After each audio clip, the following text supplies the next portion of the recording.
સુરત જિલ્લા કામરેજ તાલુકામાં પણ આદિવાસી સંગઠનો દ્વારા આદિવાસી સમાજના આગેવાન મુકેશ રાઠોડની આગેવાનીમાં વિશ્વ આદિવાસી દિવસની ભવ્ય ઉજવણી કરવામાં આવી હતી, જેમાં એક રેલીનું પણ આયોજન કરવામાં આવ્યું હતું। વિશ્વના ધ્યાનાકર્ષણમાં 1994માં સંયુક્ત રાષ્ટ્રસંઘ યુએનઓની મહાસભા દ્વારા પ્રતિવર્ષ 9 ઓગસ્ટ વિશ્વ આદિવાસી દિવસ મનાવવાનો નિર્ણય લેવામાં આવ્યો છે। ત્યારથી દર વર્ષે હર્ષ ઉલ્લાસથી 9 ઓગસ્ટના દિવસે વિશ્વ આદિવાસી દિવસની ઉજવણી કરવામાં આવે છે।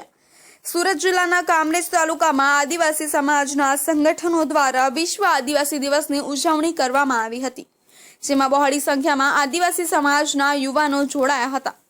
આ રેલી કામરેજ તાલુકાના નગોડ, રૂંઢવાડા, વિહાણ, શામપુરા, નવાગામ સહિતના ગામડાઓમાં ફરી હતી। આ રેલીમાં અંદાજિત 2500થી વધુ આદિવાસી સમાજના આગેવાનો, યુવાનો જોડાયા હતા અને ડીજેના તાલે ઝૂમી ઉઠ્યા હતા। વિશ્વ આદિવાસી દિનની ઉજવણી જ્યારે સમગ્ર દેશમાં અને રાજ્યમાં ઉત્સાહભેર કરવામાં આવી રહી છે, ત્યારે કામરેજ તાલુકામાં પણ આદિવાસી દિનની ઉજવણી કરવામાં આવી હતી। વીર બિરસા મુંડાની યાદમાં કામરેજ તાલુકામાં ભવ્ય ઉજવણી કરવામાં આવી હતી, જેમાં કામરેજ તાલુકા પંચાયત ખાતેથી ભવ્ય રેલી નીકળી નગોડ, રૂંઢવાડા થઈ વિહાણ ખાતે જાહેર સભામાં પરિવર્તન થઈ હતી, જેમાં હજારોની સંખ્યામાં આદિવાસી તેમજ સર્વ સમાજના લોકો એકત્રિત થઈ દેશના વીર આદિવાસી લડવૈયા એવા બિરસા મુંડાને યાદ કરી કાર્યક્રમને પૂર્ણ કર્યો હતો।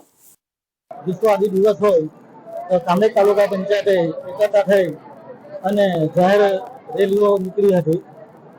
એ રેલીમાં નગર રૂંઢવાડાથી પગપાળા ચાલીને આવ્યા અને વિહાણ ગામે જાહેર સભા હતી।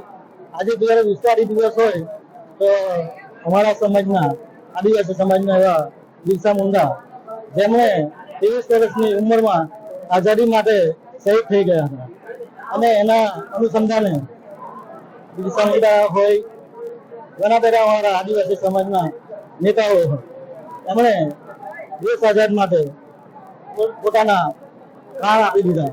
એ અનુસંધાને આજે જ્યારે વિશ્વ આદિ દિવસ ઉજવાય છે, તો અમારા હક અને ફરજો જે સરકારે સેવાના માનવીને પોતાના હક માટે, લાભ માટે વંચિત નથી રાખ્યા, એ હેતુસર આજે જનજાગૃતિ તરીકે આજે આદિવાસી દિવસ ઉજવ્યો।